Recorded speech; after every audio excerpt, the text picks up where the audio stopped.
Hello, I will be deliberating a lecture on the module named as Key Concepts and Definitions. At the very beginning, it is very essential to discuss briefly about the various sections that are included in this module. To begin with, the first section will be dealing with the understanding of the concepts of health and illness.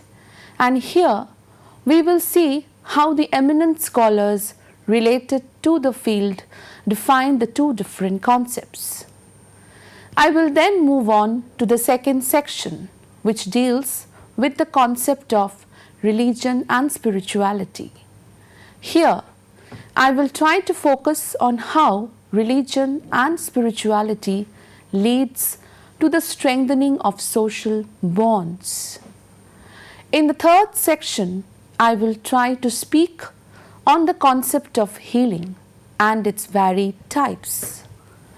The fourth section of my lecture will be on the concept of healing across different time periods. This is followed by the concept of healing in the traditional era in the fifth section, the concept of healing in the medieval era in the sixth section, and the concept of healing in the modern period in the seventh section of my lecture. In the eighth section of my lecture, I will focus on the concept of caregiving and caregivers and portray the difference between the two terms. I will then expatiate on the concept of mental health in the ninth section of my lecture. Coming down to the 10th section of the lecture, I will try to provide a vivid notion on the concept of spiritual healing as an alternative form of healing. Finally, I would like to conclude with the final section of my lecture, that is the 10th section, which deals with the difference between health, healing, and religion.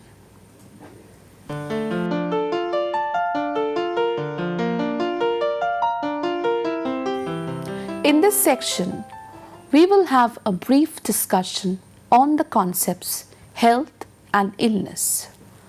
According to the World Health Organization, the word health was derived from the Old English word health, which meant a state of being sound and was generally used to infer a soundness of the body. According to the World Health Organization, health may be defined as a complete state of physical, mental, and social well-being, and not merely the absence of disease or infirmity. Considering the words of René Dubos, health can be defined as the ability to function. Again, Thomas McQueen notes that the feeling of well-being is more than the apparent absence of disease and disability. Many influences such as religion, social, economy, personal and medical approaches contribute to such a state.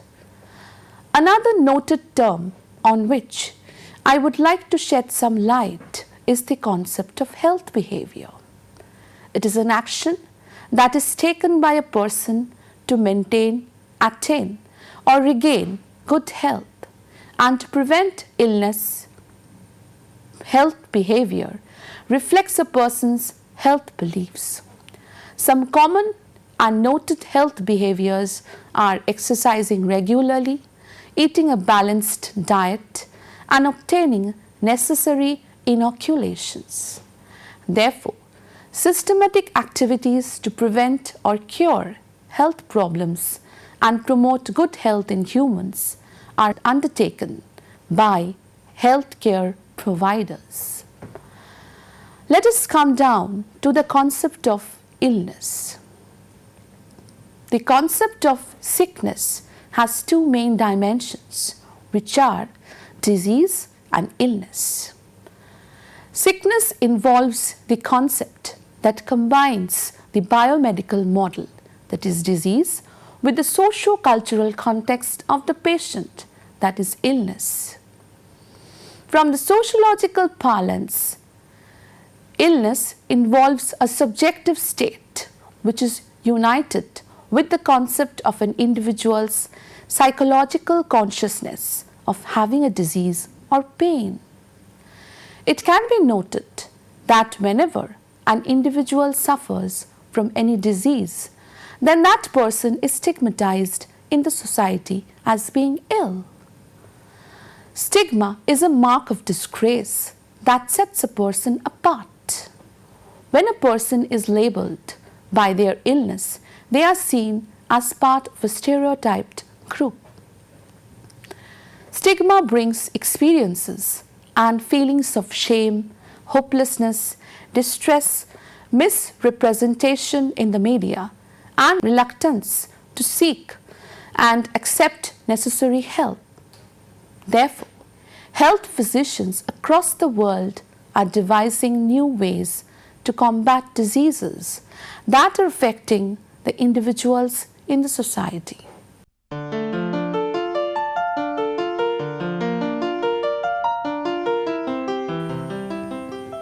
Let us now understand the concept of religion and spirituality. Religion, according to Peter Mandeville and Paul James, is a relatively bounded system of beliefs, symbols and practices that addresses the nature of existence and in which communion with others and otherness is lived as if it both takes in. And spirituality transcends socially grounded ontologies of time, space, embodiment, and knowing. Thus, a religion is an organized collection of beliefs, cultural systems, and worldviews that relate humanity to an order of existence. Religion can thus be explained as a set of beliefs concerning the cause, nature, and purpose of the universe, especially when considered as the creation of a superhuman agency or agencies, usually involving devotional and ritual observances, and often containing a moral code governing the conduct of human affairs. Religion is also considered as one of the most important agencies of socialization. Children are taught about the values and ethics of their religion when they are young in age.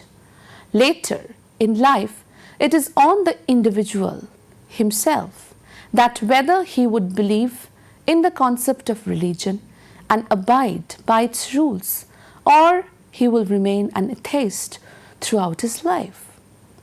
Spirituality, on the contrary, means something different to everyone. For some, it's about participating in organized religion, going to church, synagogue, a mosque, etc. For others, it's more personal. Some people get in touch with their spiritual side through prayer, through private prayer, yoga, meditation, quiet reflection, or even long walks. Hauptmann and Oppers presented the view that the modern form of spirituality is the mingling of humanistic psychology, mystical and mysterious traditions with the Eastern religions. Therefore, we can see that religion and spirituality are strikingly different from each other, as religion involves the society and spirituality involves the subjectivity of men.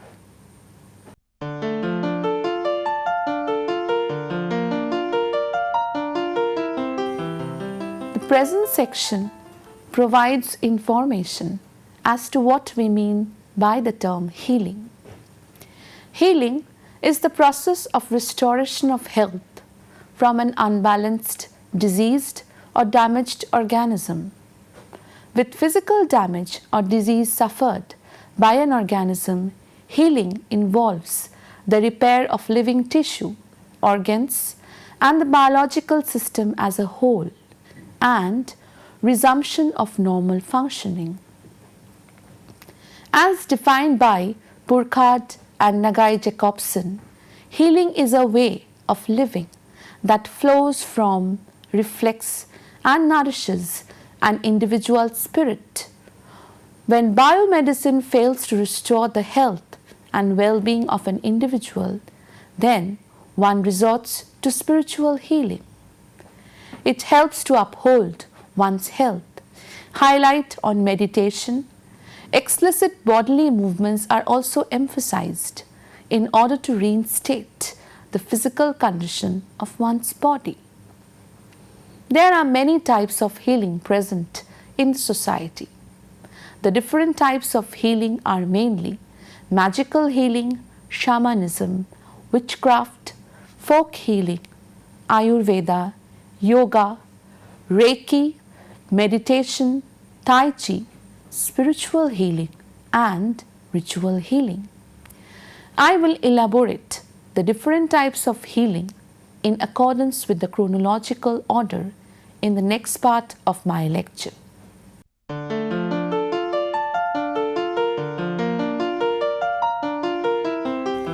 In this section, I will be deliberating on how the healing varied across different time periods.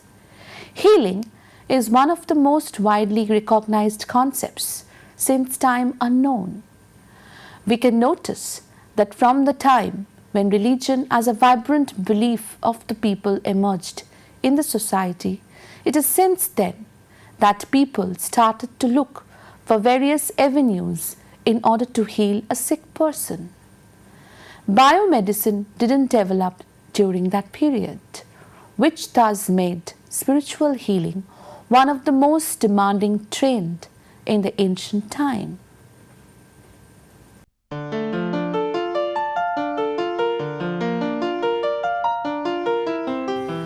Let us now look at the different types of healing in the traditional period. Firstly, let us shed some light on the concept of magic as a source of healing. The art of illusion has captivated people for thousands of years. It is perhaps the oldest of all the performing arts. Primitive drawings of magicians practicing their trade can be found on cave walls in northern Spain and southern France. Magicians performed in the streets and marketplaces. Even today, the concept of magic therapy permeates across many rehabilitative centers. The Scottish anthropologist Sir James G. Fraser first described these two types of magic in his famous book, The Golden Bough. The two types of magic are homeopathic or imitative magic and contagious magic. In the type of homeopathic magic, also called imitative magic, magicians act out or imitate what they want to happen. For example, a fisherman may take a model of a fish and pretend he is netting it. He believes this ritual will assure him a good catch. Contagious magic comes from the belief that after a person has had contact with certain things, they will continue to influence that person. The most common examples of contagious magic involve parts of the body that have been removed, such as fingernails, hair, and teeth. A person's nails and hair supposedly can affect the rest of that person's body long after they have been cut off. Another noted form of healing is shamanism. It is a practice that involves a practitioner reaching altered state of consciousness in order to encounter and interact with the spirit world and channel these transcendental energies into this world. According to an American psychologist, Stanley Kripper, shamans are community assigned magico-religious professionals who deliberately alter their consciousness in order to obtain information from the spirit world.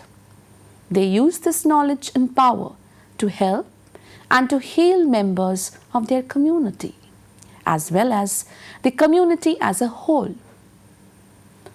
Another form of traditional healing is witchcraft.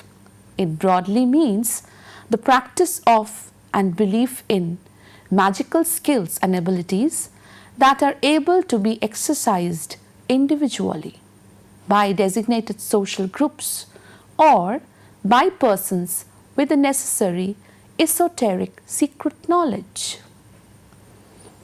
There are many healing spells which are uttered by the witches in order to bring about healing of an individual and reduce his suffering. Thus, traditionally, one could find many ways of healing, but as society shifted from traditional to medieval period, similarly, the healing practices also changed its course in the medieval period.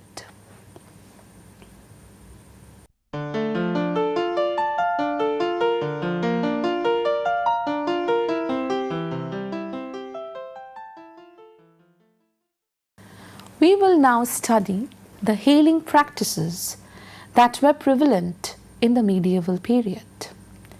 The different healing mechanisms are firstly Ayurveda. Ayurvedic medicine is a system of Hindu traditional medicine of Vedic tradition. The oldest known Ayurvedic texts are the Sushruta Samhita and the Charaka Samhita, where the healing techniques are compiled together. People in the medieval era used to believe Dhanvantari as the god of Ayurveda. Its adherents strive to create harmony between the body, mind and spirit, maintaining that this balance prevents illness, treats acute conditions and contributes to a long and healthy life. Since Ayurveda is a holistic and natural system of healing, it is only to be expected that the simplest and the most common place of items shall be used as ingredients for creating effective cures for preventing day-to-day ailments.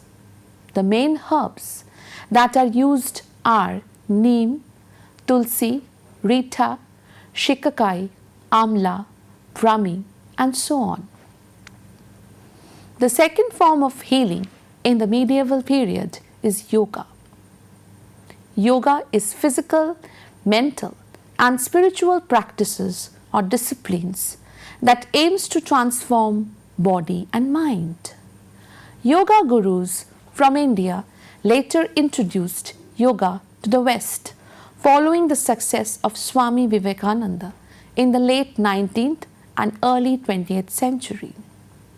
Studies show that people who practice yoga have reduced anxiety, are more resistant to stress, and have lower blood pressure, more efficient heart function, better respiratory function, and above all, improved physical fitness.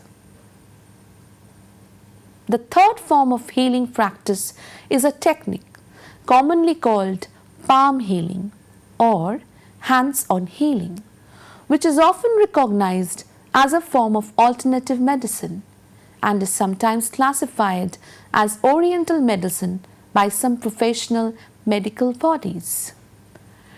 Reiki uses the process to touch the diseased parts of the body, massaging them, tapping them lightly, stroking them, blowing on them, fixing gaze upon the people for 2 to 3 minutes, and specifically giving them energy. Through the use of this palm healing, practitioners believe that they are transferring universal energy, that is Reiki, in the form of ki through the palms that allows for self-healing and a state of equilibrium. The fourth form of healing is meditation. To attain a perfect state of health, one has to remain mentally calm, steady, and emotionally stable. Prana, the vital life energy, is the very basis of health and well-being for both body and mind. You can gain prana through meditation. When your body is alive with more prana, you feel alert, energetic, and full of good humor. A lack of prana results in lethargy, dullness, and poor enthusiasm. Thus, meditation helps to heal the individuals from their ailments such as depression, blood pressure, anxiety, and so on. The final form of healing in the medieval period is the practice of Tai Chi. Tai Chi Chuan has been reported as being useful in treating a number of ailments and is supported by a number of associations, including the National Parkinson Foundation and Diabetes Australia. Tai Chi releases the healing chemicals without using them up.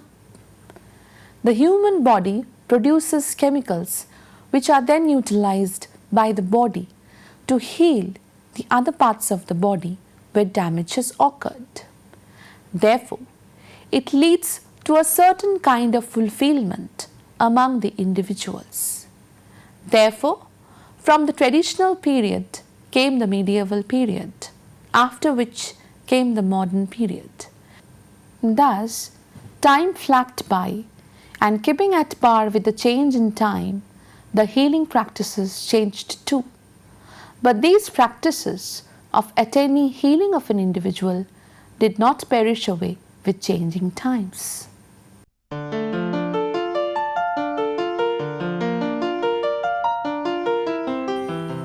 Healing mechanisms also developed in the modern century. A few healing mechanisms that can be cited are, firstly, spiritualism. Spiritualism endows one with mental comfort to individuals by which healing energy is transferred into the human beings.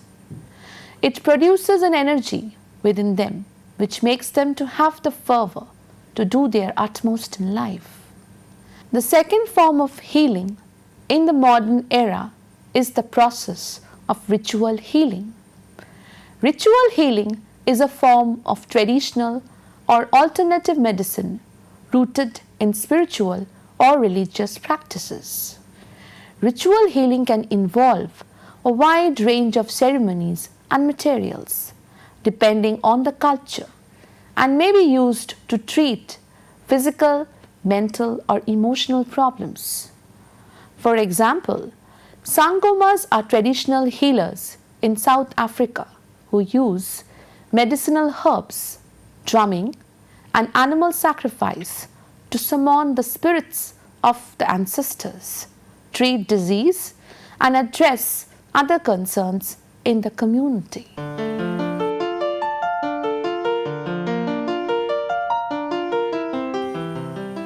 In this section, I will discuss the concept of caregiving and caregivers and point out the difference between these two terms.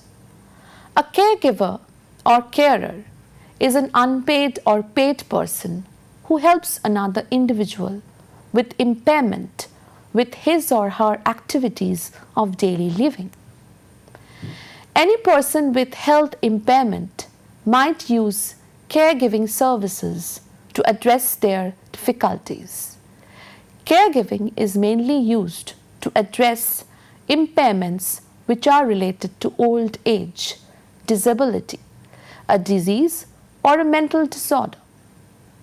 Typical duties of a caregiver might include taking care of someone who has a chronic illness or disease, managing medications, or talk to doctors and nurses on someone's behalf, helping to bathe or dress someone who is frail or disabled, or taking care of household chores, meals, or bills for someone who cannot do these things on his own.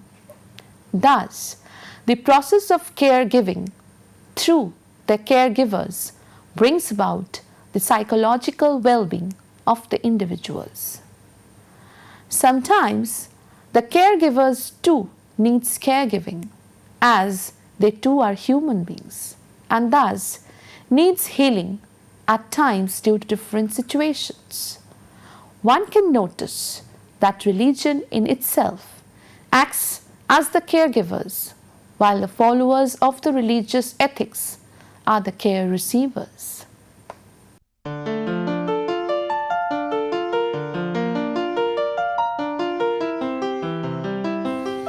This section provides information as to what we mean by mental health.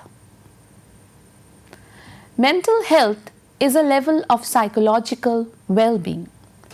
It is the psychological state of someone who is functioning at a satisfactory level of emotional and behavioral adjustment. According to World Health Organization, mental health includes subjective well-being, perceived self-efficacy, autonomy, competence, intergenerational dependence, and self-actualization of one's intellectual and emotional potential, among others. A person struggling with his or her behavioral health may face stress, depression, anxiety, relationship problems, grief, and addiction. Studies have shown that the concept of heartbreak is true. When an individual suffers from heartbreaks, that is, emotional breakdown, leads to symptoms that can mimic a heart attack. Therefore, healing is very much essential in order to keep one's mental health strong and able to withstand any challenges. Mental health of an individual can be healed if one entrusts their faith on religion. Then one can accrue healing benefits, which can keep his mental health in a stable condition, as it provides solace to the mind of the individuals.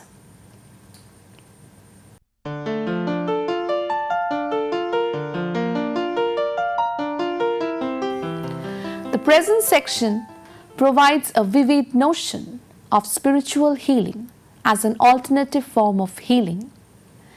Energy medicine, energy therapy, energy healing, or spiritual healing is a branch of alternative medicine holding the belief that a healer can channel healing energy into a patient.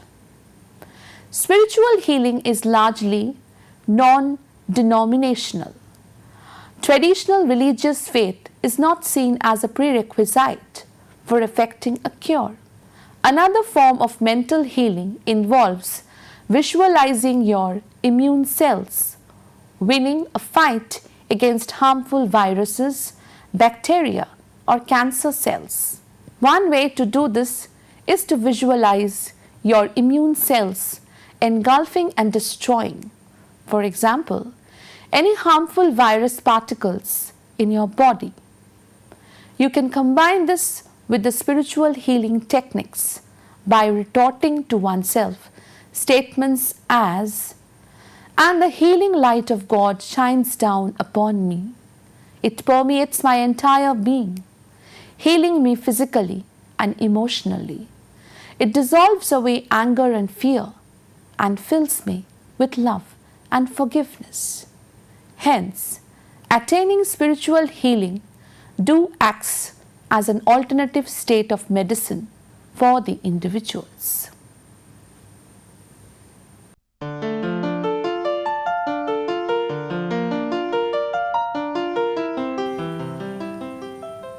Let us now look at the three main variables that are health, healing, and religion, and how they are different from each other. Health is the level of functional or metabolic efficiency of a living organism.